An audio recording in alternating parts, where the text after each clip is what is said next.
పంజాబ్ రాష్ట్రం అమృత్సర్లో ఉన్న గోల్డెన్ టెంపుల్ను పేల్చివేయాలని పాకిస్తాన్ కుట్ర పన్నింది. అంతేకాకుండా టర్కీ నుంచి తెప్పించిన ఆధునికమైన డ్రోన్లను గోల్డెన్ టెంపుల్ పైకి సంధించింది.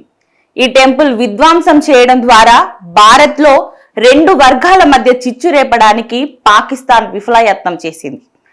ఈ విషయం ఇంటెలిజెన్స్ వర్గాల నుంచి భారత ప్రభుత్వానికి సమాచారం అందడంతో మన సైనికులు సమర్థవంతంగా ఆ డ్రోన్లను తిప్పికొట్టారు.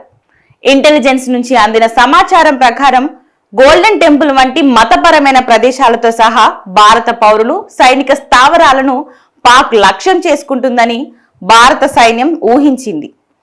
ఇందులో భాగంగా గోల్డెన్ టెంపుల్ ను లక్ష్యంగా చేసుకునే అవకాశాలు కనిపించాయి. ఇక ముందుగానే ఊహించడంతో స్వర్ణ దేవాలయానికి అదనపు రక్షణ కల్పించారు.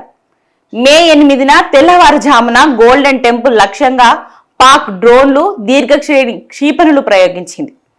ముందే సిద్ధమై ఉన్న Indian army air defence gunners Pakistan సైన్యం ప్రణాళికలను తిప్పికొట్టింది. స్వర్ణ దేవాలయంపై ఒక్క గీత కూడా పడకుండా అన్ని డ్రోన్లు క్షిపణులను కూల్చివేశారు. ఈ విషయాన్ని major general Karthik C Seshadri వివరించారు. మరోవైపు పాకిస్తాన్ దాడుల నుంచి తమ ప్రాణాలు కాపాడినందుకు అమృత్సర్ ప్రజలు ఇండియన్ ఆర్మీకి కృతజ్ఞతలు తెలియజేశారు.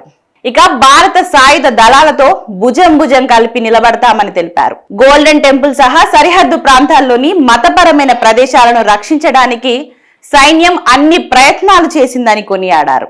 సాయుధ దళాలకు ప్రజలు తమ సామర్థ్యాల మేరకు సహాయం చేయడానికి ప్రయత్నిస్తున్నారని అమృత్సర్ వాసులు ఆరోపించారు.